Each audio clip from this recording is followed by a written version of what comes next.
Gaza में जिस Hamas का फन कुचलने का दावा इजरायली फौज ने किया था, अब वही हमास गाजा के अलग अलग हिस्सों में फन फैलाकर आईडीएफ को डसने में लगा है।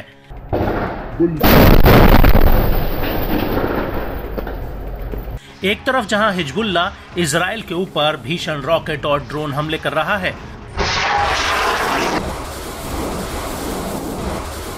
वहीं दूसरी तरफ गाजा आईडीएफ के लिए मौत का जाल बन गया है। ये बात हम नहीं कह रहे, बल्कि गाजा से आने वाले ये वीडियोस इस बात की तस्दीक कर रहे हैं। जी हां, हम बात कर रहे हैं गाजा के जबालिया में आईडीएफ के ऊपर हुए अटैक की, जिसमें इजरायली सेना को अभी तक का सबसे बड़ा झटका लगा है। इससे पहले कि हम आपको बताएं कि आईडीएफ को गाजा में क्या नुकसान हुआ है, उससे पहले आपको अल कासिम ब्रिगेड का ये वीडियो दिखाते हैं। ये वीडियो गाजा के जबालिया का है, जिसमें अल कासिम ब्रिगेड का एक लड़ाका एक रॉकेट नुमा विस्फोटक पर कुछ लिखता हुआ दिखता है। इसके बाद हमास के दो लड़ाके इस विस्फोटक को बाहर रास्ते में मलबे के नीचे दबा देते हैं। वहीं दूसरी तरफ हमास का एक लड़ाका सीसीटीवी कैमरे के जरिए इस रास्ते पर नजर रखे होता है, और तभी वहां से आईडीएफ का एक मेरकावा टैंक गुजरता है, और जैसे ही ये टैंक बारूद वाली जगह पर पहुंचता है, वैसे ही हमास का लड़ाका रिमोट कंट्रोल से इस आईडी में ब्लास्ट कर देता है, जिसकी वजह से टैंक के परखच्चे उड़ जाते हैं।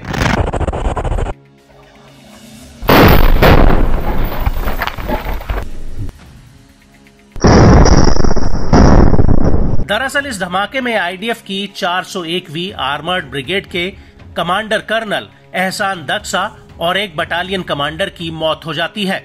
उनके साथ कुछ और अधिकारी भी इस टैंक में मौजूद होते हैं।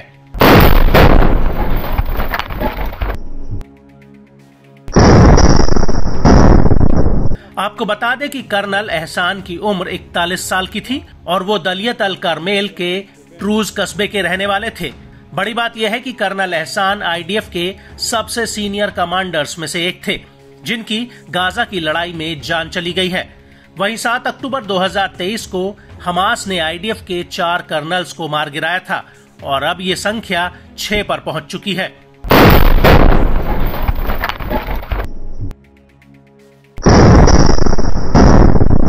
आपको बता दें कि कर्नल एहसान की मौत टैंक के भीतर नहीं, बल्कि टैंक के बाहर हुई है। आईडीएफ की रिपोर्ट के मुताबिक वो अन्य अधिकारियों के साथ टैंक के बाहर कुछ ही मीटर दूरी पर मुआयना करने आए थे, तभी वहां मौजूद आईडी में ब्लास्ट हो गया। आईडीएफ के मुताबिक जहां पर यह ब्लास्ट हुआ, वहां पर बूबी ट्रैप लगा था, जिसमें कमांडर एहसान दक्सा की मौके पर ही मौत हो गई, जबकि 52वीं बटालियन के कमांडर और 2 अधिकारी गंभीर रूप से घायल हुए हैं।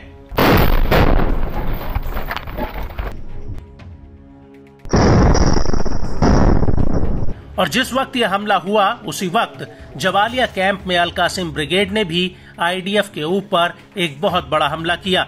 अल कासिम ने इसका एक वीडियो भी रिलीज किया है, जिसमें दिख रहा है कि दूर एक बिल्डिंग में आईडीएफ के जवानों ने पोजीशन ले रखी है। तभी अल कासिम के लड़ाके उस बिल्डिंग पर रॉकेट लॉन्चर से हमला कर देते हैं, जिसमें जोरदार ब्लास्ट होता है।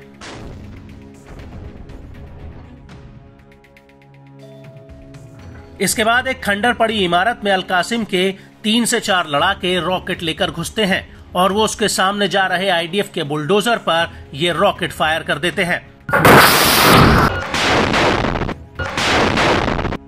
इसके बाद आईडीएफ के रास्ते में लगे एक बूबी ट्रैप को भी उड़ा दिया जाता है, जिसकी चपेट में आईडीएफ का एक टैंक आ जाता है।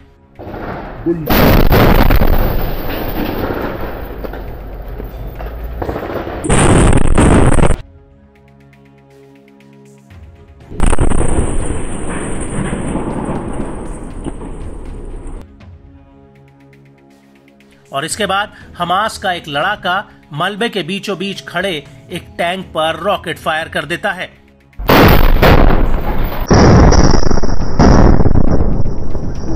और इसके कुछ ही देर बाद एक लड़ाका मशीन गन से आईडीएफ के ऊपर ताबड़तोड़ फायरिंग करने लगता है।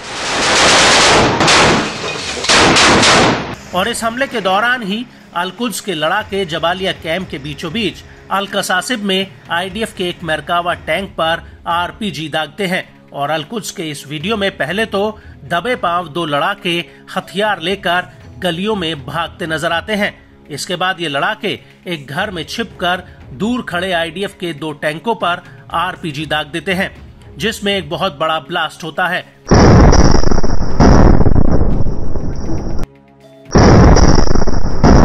इसके बाद वहां पर आईडीएफ के 2 सैनिक भागते हुए नजर आते हैं। हालांकि इस हमले में आईडीएफ को कितना नुकसान हुआ, इस बात की पुष्टि नहीं हुई है।